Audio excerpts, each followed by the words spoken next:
ನಾವು ನೋಟಿಸ್ ಕೊಟ್ಟಿರೋದು ಬಿಗ್ ಬಾಸ್ಗೆ ಅಲ್ಲ, ನೋಟಿಸ್ ಕೊಟ್ಟಿರೋದು ಜಾಲಿವುಡ್ ಸ್ಟುಡಿಯೋಗೆ. ಮಾಲಿನ್ಯ ನಿಯಂತ್ರಣ ಮಂಡಳಿ ಅಧ್ಯಕ್ಷ ಸ್ಪಷ್ಟನೆಯನ್ನ ಕೊಟ್ಟಿದ್ದಾರೆ. ನಮ್ಮ ಬಳಿ ಯಾವ ಅರ್ಜಿ ಕೂಡ ಬಂದಿಲ್ಲ, ಮನವಿ ಬಾರದಿದ್ರೆ ಪರಿಗಣಿಸುವುದು ಹೆಂಗೆ? ಈಗ ನರೇಂದ್ರ ಸ್ವಾಮಿ ಏನಿದ್ದಾರೆ ಅವರು ಕ್ಲಾರಿಟಿಯನ್ನು ಕೊಟ್ಟಿದ್ದಾರೆ. ಈ ಘಟನೆಗೆ ಸಂಬಂಧಪಟ್ಟಂತೆ ನಾವು ಬಿಗ್ ಬಾಸ್ಗೆ ಕೊಟ್ಟಿಲ್ಲ ಅಥವಾ ಚಾನಲ್ ಸಂಬಂಧಪಟ್ಟಿದ್ದಲ್ಲ. ಇದು ಜಾಲಿವುಡ್ ಸ್ಟುಡಿಯೋ ಮತ್ತು ಅಡ್ವೆಂಚರಸ್ ಅಮ್ಯೂಸ್ಮೆಂಟ್ ಪಾರ್ಕ್ ಇದೆ, ಅದಕ್ಕೆ ಕೊಟ್ಟಿರೋದು. ನಾವು ನಮ್ಮ ಬಳಿ ಯಾವುದೂ ಕೂಡ ಅರ್ಜಿಗಳು ಬಂದಿಲ್ಲ, ಹಾಗಾಗಿ ನಾವು ಯಾವ ರೀತಿ ಇದನ್ನು ಪರಿಗಣಿಸಬೇಕಾಗತ್ತೆ. ಅಕ್ಟೋಬರ್ 3ರಂದು ನೋಟಿಸ್ ಹೋಯಿತು, ಅವರು ಸ್ಪಂದಿಸಲಿಲ್ಲ.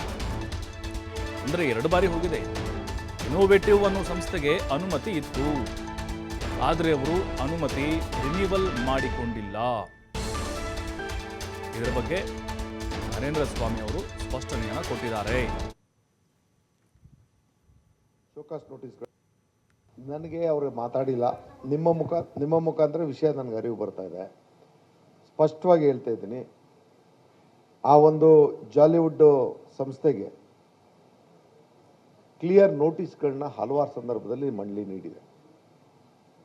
ನಮ್ಮ ರಾಮನಗರ ಆಫೀಸಿಂದ ಅವ್ರಿಗೆ ಶೋಕಾಸ್ ನೋಟಿಸ್ಗಳನ್ನ ಪದೇ ಪದೇ ಕೊಟ್ಟಿದೆ. ಆ ಒಂದು ನೋಟಿಸ್ಗಳು ಕೊಟ್ಟಾಗಲೂ ಕೂಡ ಅವ್ರು ಸ್ಪಂದಿಸಿಲ್ಲ. ಜೊತೆಗೆ ಮೇಯ್ನ್ ವಿಚಾರ, ನಿಮ್ಮೆಲ್ಲ ಮಾಧ್ಯಮ ಸ್ನೇಹಿತರಿಗೆ ನಾನು ಈ ವಿಷಯಕ್ಕೆ ಸಂಬಂಧಪಟ್ಟಂಗೆ ಹೇಳ್ತಕ್ಕಂಥ, ಅವ್ರ ಕನ್ಸೆಂಟೇ ತಗೊಂಡಿಲ್ಲ, ಕನ್ಸೆಂಟ್ ಅಪ್ಲೈನೇ ಮಾಡಿಲ್ಲ. When such is the thing, ಇನ್ನಿತರ ವಿಚಾರನ ಮಾತಾಡೋದಕ್ಕೆ ಅವ್ರಿಗೆ ಹಕ್ಕೇ ಇಲ್ಲ. And we are not against this Bigg Boss and we don't know about that Bigg Boss. ನಮ್ಮ ಕ್ಲೋಜರ್ ಆರ್ಡರು ಬಿಗ್ ಬಾಸ್ಗಲ್ಲ.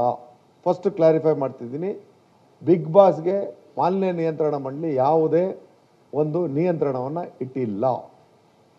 ನಾವು ಇಟ್ಟಿರ್ತಕ್ಕಂಥದ್ದು ಜಾಲಿವುಡ್ ಆ ಒಂದು 35 ಎಕರೆ ಪ್ರದೇಶದಲ್ಲಿ ಏನು ಅಮ್ಯೂಸ್ಮೆಂಟ್ ಪಾರ್ಕ್ ಇದೆಲ್ಲ ಮಾಡ್ಕೊಂಡಿದಾರಲ್ಲ, ಅಲ್ಲಿ ವಿತೌಟ್ ಕನ್ಸೆಂಟ್ ಅವ್ರು ನಡೆಸ್ತಾ ಇರ್ತಕ್ಕಂಥದ್ದಕ್ಕೆ ಸೀಮಿತವಾದಂಥದ್ದು.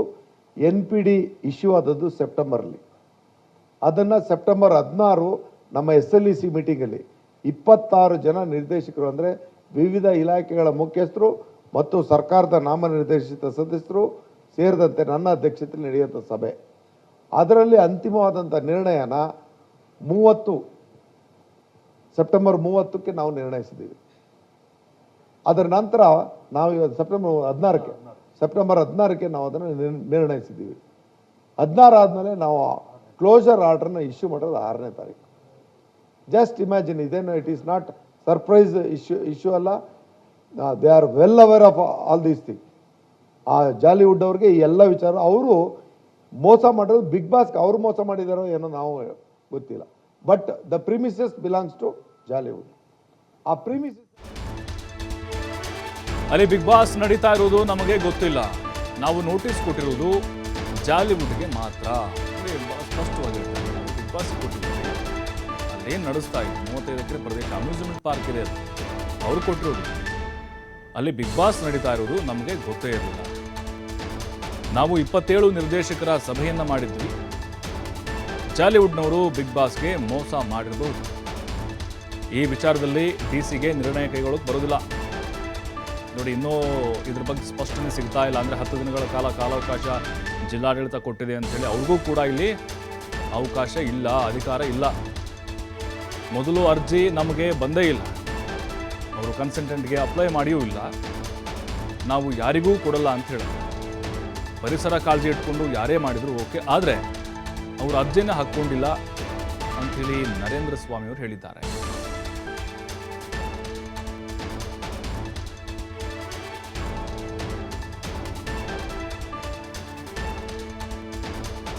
ಪರಿಸರ ಮಾಲಿನ್ಯ ನಿಯಂತ್ರಣ ಮಂಡಳಿ ಅಧ್ಯಕ್ಷರಾಗಿರುವಂತಹ ನರೇಂದ್ರ ಸ್ವಾಮಿ ಅವರು ಈಗ ಸುದ್ದಿಗೋಷ್ಠಿ ನಡೆಸುವ ಮೂಲಕ ಕೆಲವೊಂದಿಷ್ಟು ವಿಚಾರಗಳನ್ನು ಹೇಳಿದ್ದಾರೆ. ಅಂದರೆ ಅವರು ಸ್ಪಷ್ಟನೆ ಕೊಟ್ಟಿರಬಹುದು, ಆದರೆ ಅವಕಾಶವನ್ನು ಕೊಡೋದು ಜಿಲ್ಲಾಧಿಕಾರಿಗಳಿಗೆ ಇಲ್ಲ, ಅಧಿಕಾರ ಇಲ್ಲ. ಮೊದಲು ನಮ್ಮ ಹತ್ರ ಬರಬೇಕು, ಪರಿಸರ ಮಾಲಿನ್ಯ ನಿಯಂತ್ರಣ ಮಂಡಳಿಯವರ ಹತ್ರ ಬರಬೇಕು, ಅಫಿಡವಿಟ್ ಕೊಡಬೇಕು, ಆ್ಯಕ್ಷನ್ ಪ್ಲ್ಯಾನ್ ಕೊಡಬೇಕು.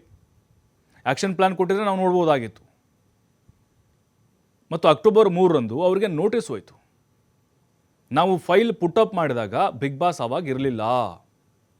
ನೋಡಿ, 1.5 ಎಕರೆಯಲ್ಲಿ ಮಾತ್ರ ಇವರು ಬಿಗ್ ಬಾಸನ್ನು ನಡೆಸ್ತಾ ಇರೋದು. ನನ್ನ ಗಮನಕ್ಕೆ ಬಂತು, 1.5 ಎಕರೆ ನಡೆಸ್ತಾ ಇದ್ದಾರೆ. ಅಲ್ಲಿ ಜಾಗ ಇರೋದು 35 ಎಕರೆ ಪ್ರದೇಶ. ಹಾಗಾಗಿನೇ ಇಲ್ಲಿ ಕೆಲವೊಂದಿಷ್ಟು ನಿಯಮಗಳನ್ನು ಉಲ್ಲಂಘನೆಯನ್ನು ಮಾಡಿದ್ದಾರೆ ಅನ್ನುವಂತಹ ಆರೋಪ ಮಂಡಳಿಯ ಅಧ್ಯಕ್ಷರದಾಗಿದೆ.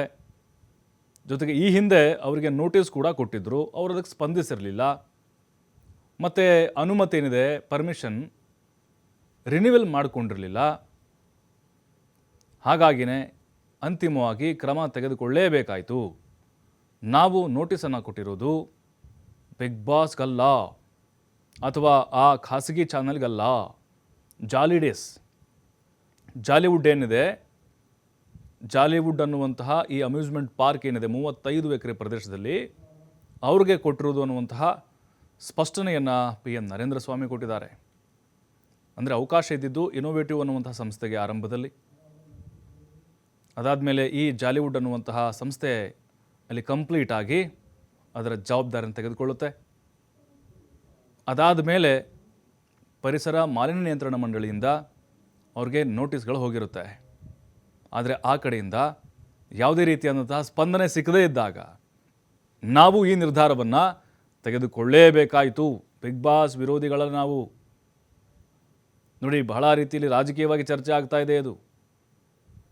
ಆದರೆ ಇಲ್ಲಿ ಜಾಲಿಡೇಸ್ ಅನ್ನುವಂತಹ ಸಂಸ್ಥೆ ಏನಿದೆ, ಸ್ಟುಡಿಯೋ ಏನಿದೆ, ಅವರು ನಿಯಮಗಳನ್ನು ಪಾಲಿಸಿಲ್ಲ. ಇಲ್ಲಿ ಬಹಳ ಸ್ಪಷ್ಟವಾಗಿ ಗೊತ್ತಾಗ್ತಾ ಇರೋದು, ಅವರು ಕೆಲವೊಂದಿಷ್ಟು ನಿಯಮಗಳೇನಿರ್ತವೆ, ಈ ಪರಿಸರ ಸಂರಕ್ಷಣೆ ಮಾಡೋದು, ಅಲ್ಲಿ ನೀರನ್ನು ಅವರು ಶುಚಿತ ಮಾಡಿಬಿಡಬೇಕಾಗಿತ್ತು, ಸಂಸ್ಕರಣೆ ಮಾಡಿಬಿಡಬೇಕಾಗಿತ್ತು. ಆಮೇಲೆ ಸೌಂಡು ಸಿಕ್ಕಾಪಟ್ಟೆ ಜಾಸ್ತಿ ಇರುತ್ತಂತೆ, DJ ಗಳ ಸೌಂಡು. ಅಲ್ಲೆಲ್ಲ ಗ್ರಾಮಸ್ಥರ ಆರೋಪ ಮಾಡಿದ್ರು.